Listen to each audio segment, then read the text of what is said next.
If this is you sitting there, phone face down, pretending you don't care, listen. You think she doesn't notice the little things. The way you pause when her name comes up. The way your chest tightens when you remember something she said weeks ago, months ago. And you tell yourself it's nothing. Just a memory. Just a joke. But deep down, maybe this hits closer than you expected. The moments you scroll past her pictures, the ones you swore you wouldn't. You freeze, thumb hovering, heart thudding like it's got its own agenda. And then you move on, because what choice do you have? You tell yourself, it's fine, she's fine, I'm fine. But the silence, her silence, sometimes screams louder than any words ever could. You remember that night, the one you replay every time you're alone in a quiet room. The smell of her perfume, the way her laugh, no, the way it wasn't there anymore. And you ask yourself, did you miss it, did you? The regret slips in sideways, tiny, almost unnoticeable, until it hits when you're brushing your teeth, staring at your own reflection. She's everywhere you didn't think to look. In the songs you hate but somehow can't stop playing. In the coffee cup you never finished because it tasted empty. In the half-written text you'll never send. You're aware of it, even if you're not admitting it. And the questions, oh, the questions. The ones that don't have answers. Does she think about me? Did she ever? Is she laughing somewhere else like I'm nothing? Like I never mattered? And the worst part is knowing that even asking them out loud would be a betrayal of something you're too proud or too scared to admit.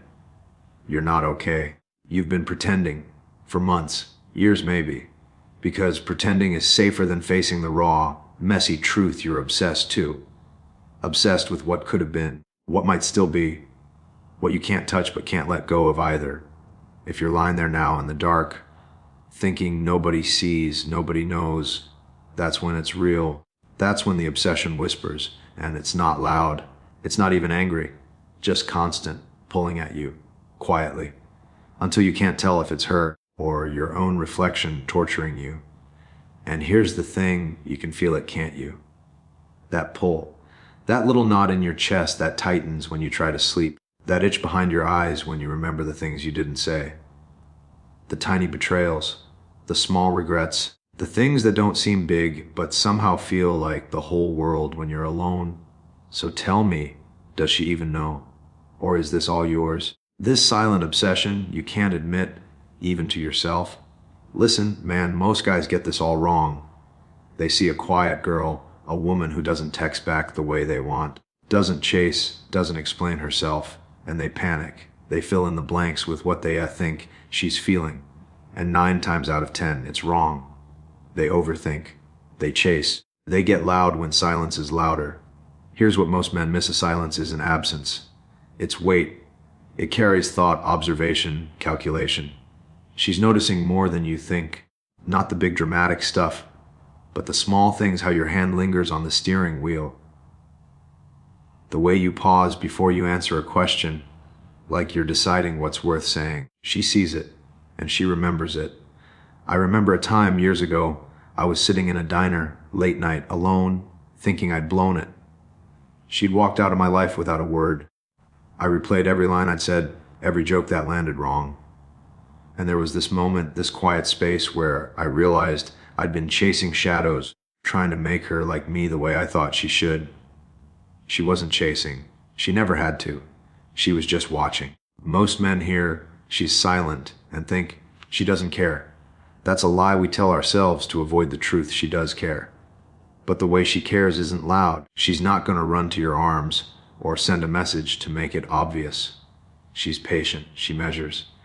And if you learn to understand that, you stop reacting. You stop scrambling. You learn the first masculine principle here. Your presence matters more than your pressure. You can see it in tiny moments. A glance that lingers too long. A text that takes hours but says more than paragraphs. The way she remembers things you forgot you even said. And you felt it, maybe you brushed it off. But that's her obsession, not the kind that consumes her mind in panic. The kind that notices you, that waits, that understands that silence is more powerful than noise. Here's the second principle. Oz, control yourself before you try to control the situation.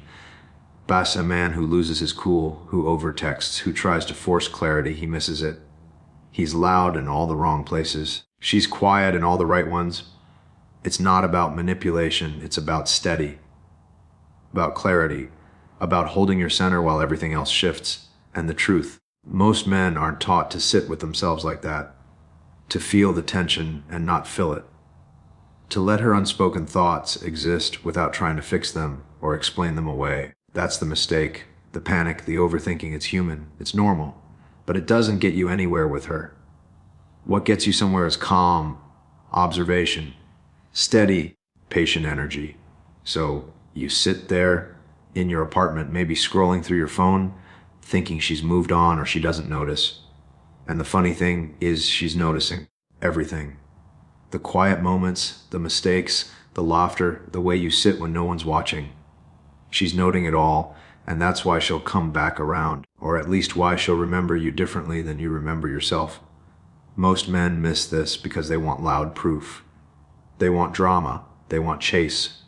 But life and women who actually matter don't work like that. You can't force it.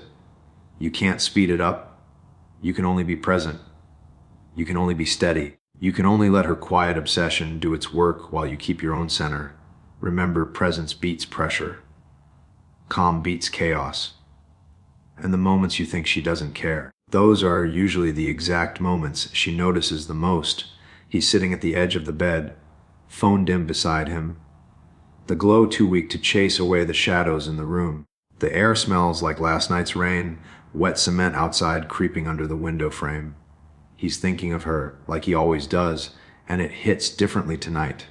Sharp, quick, the kind that makes your chest ache in a way you can't explain. She laughed yesterday, or maybe the day before. He can't remember the exact moment, but the sound is lodged in his ears anyway. Not the full laugh, the trailing note she doesn't notice, the one that slips out when she thinks no one is listening. That little imperfection, like a secret she didn't mean to give away. And he's stuck on it, frowning, pressing the memory like it might tell him something. The radiator hisses. A thin line of heat against his forearm. He notices it. The air feels heavier than usual. His phone buzzes no one. Just some old notification he ignored hours ago. He scrolls anyway, because scrolling is a motion that fills empty spaces.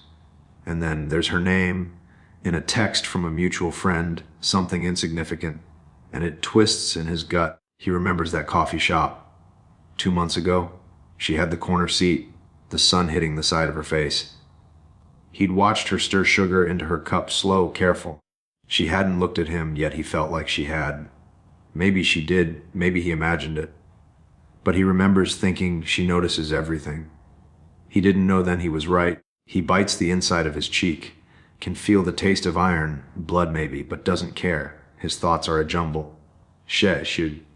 Words die in his head. He imagines her noticing him noticing, and the possibility makes him nervous. Not because of fear, exactly. Because he wants her to see him the way he's always looking at her. Wants her to pause just for a second and register it. He remembers the late night on the balcony. The city quiet except for distant sirens, and she'd leaned on the railing, shoulders tense, hair catching the light of a street lamp. He hadn't spoken. Couldn't.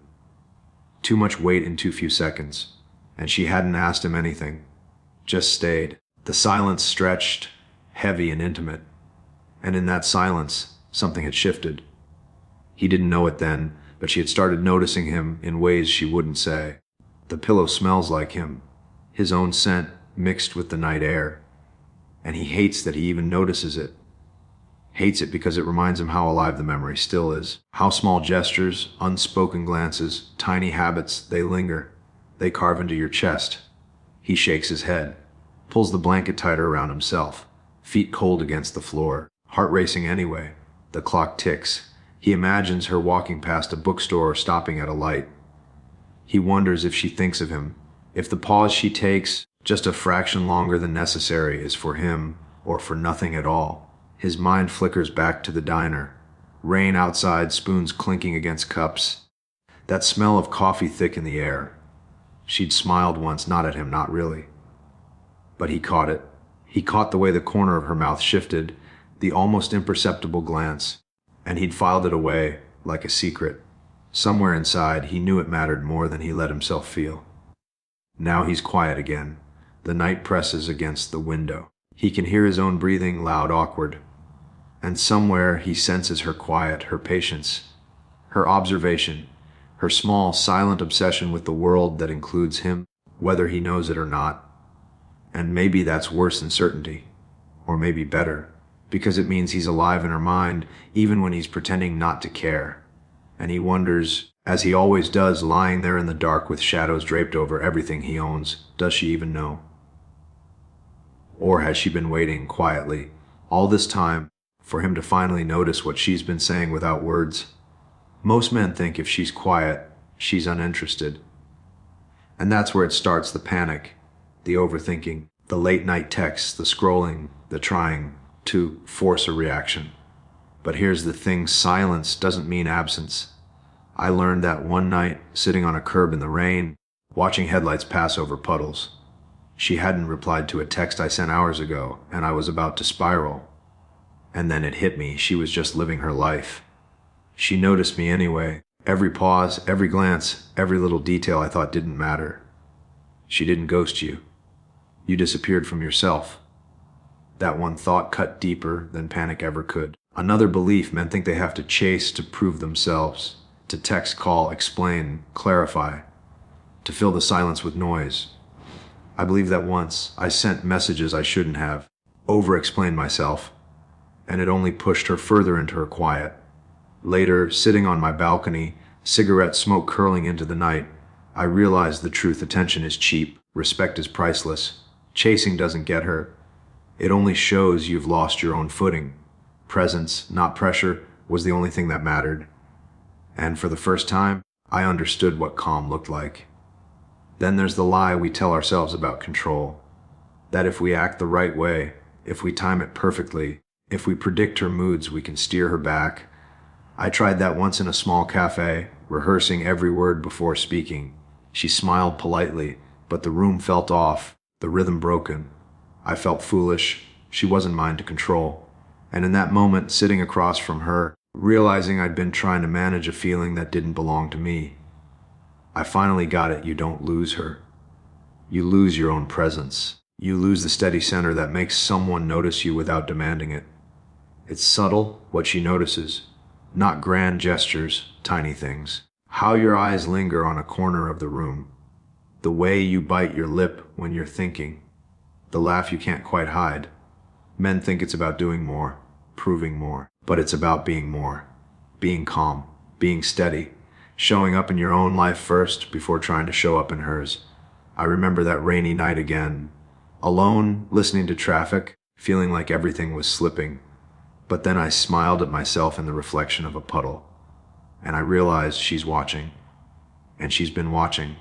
Not for what I did, but for who I am when nothing is expected of me. That's her silent obsession.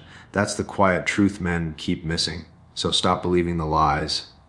Stop overthinking every pause, every delay. Sit in the quiet. Own your presence. Let her notice or not, while you live in the parts of yourself she can't take away. It's not about winning her back. It's about finding yourself in the moments where silence could have swallowed you whole. And when you do that, everything shifts. This is what he understands. Most men hear silence and panic. They see a text unanswered and think it's rejection. They fill the empty space with overthinking, over-texting, over-explaining. They try to push, pull, clarify, control. He doesn't. He knows silence isn't absence, it's attention without the noise.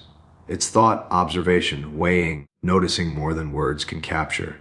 This is how he leads, with presence, not pressure. He sits in the room, phone face down, chest open, shoulders steady. He doesn't reach for her approval. He doesn't chase a reaction.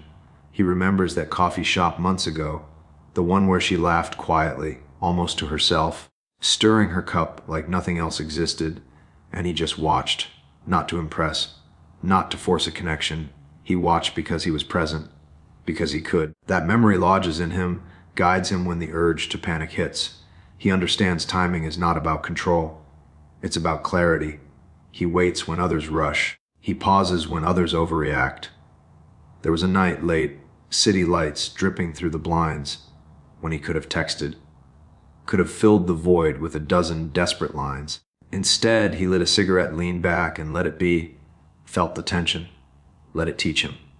That's strength over noise, patience over panic. This is what he knows about obsession, too. He's aware she notices things, tiny things. The way he pauses mid-thought before answering a question. The way his thumb lingers on a message he never sends. The way he lets the music fade, listens instead. Most men ignore these small signals, chase what they want to see. He honors them, because he knows her quiet attention carries more weight than any words she might throw at him. This is how he leads, with presence, not pressure. He moves through the day like he owns his center. Work, friends, sweat dripping from a gym session, a call that could have upset him. He stays grounded, because chaos outside shouldn't shake the calm within. He's messy, human, sometimes frustrated, but he doesn't project it. That's the difference. That's the 1% mindset. Most men react. He responds, thoughtfully, measured, centered. He doesn't need constant validation. He doesn't need to know what she's thinking every second. He's comfortable being incomplete, sitting with a question unanswered, feeling tension without overreacting. There's a night he remembers, walking past her apartment, lights off, her silhouette just a shadow on the curtain. He didn't knock, didn't text, didn't force a story. He walked past, chest steady, pulse calm, and in that moment he felt the power of restraint. This is what he understands about presence. It's magnetic because it's real, because it's not seeking approval, not trying to fill silence with noise, because it's steady, human, flawed. You notice it in how he laughs, how he lets his gaze linger, how he leaves some questions unasked. This is how he leads, with presence, not pressure. He doesn't erase his flaws to impress. He owns them. A joke falls flat, a word missteps, and he carries on. He knows she's noticing anyway, quietly, and he knows that quiet attention, her silent obsession, is stronger than any frantic message, any overthought text, any desperate act of proving himself. And in all of it, he holds himself. He doesn't bend, beg, or break. He chooses patience over panic, clarity over confusion, steadiness over noise. That's what most men miss. That's what the 1% headman sees. And it's quiet, it's subtle, but it lands heavier than any chase ever could. He's standing in the kitchen, coffee cold in his hand, sunlight cutting through blinds, slicing the dust in golden lines. The text she didn't send yesterday, the one he read 100 times, sits heavy in his chest. And then, snap, he remembers the balcony, the rain dripping off the railing, how he laughed at nothing, how he felt alive for a second. That wasn't hers, that was just his. His shoulders loosen, breath comes easier. The tight knot in his stomach that made him pace at 2 a.m. begins to unravel. Stop breaking yourself for someone who won't bend. The thought whispers, soft but unrelenting, echoing over every memory he's tried to ignore. He thinks of all the nights he replayed her silence, the dinners he skipped, the words he swallowed, and suddenly it's ridiculous. All that tension, all that panic, he lets it fall, lets it slide off him like rain off a hood. The sunlight warms his skin, coffee forgotten. He smiles at nothing in particular, and just like that, he remembers he's enough, whole, present, untouched by her absence. He doesn't need her to see him to feel himself. And the room, quiet as it is, finally feels like home. She notices, always, in the pause before you speak, in the way your hand lingers on the cup, in the silence you can't fill. And it's quiet, too quiet, heavy, like the air before a storm hits. You feel it in your chest, in your gut, in the way your own shadow seems sharper at night. Every thought you hide, every regret you swallow, every glance you pretend not to care about, she knows. And the truth lands like a fist you didn't see coming. She's been watching, quietly, all along. And now you finally see yourself.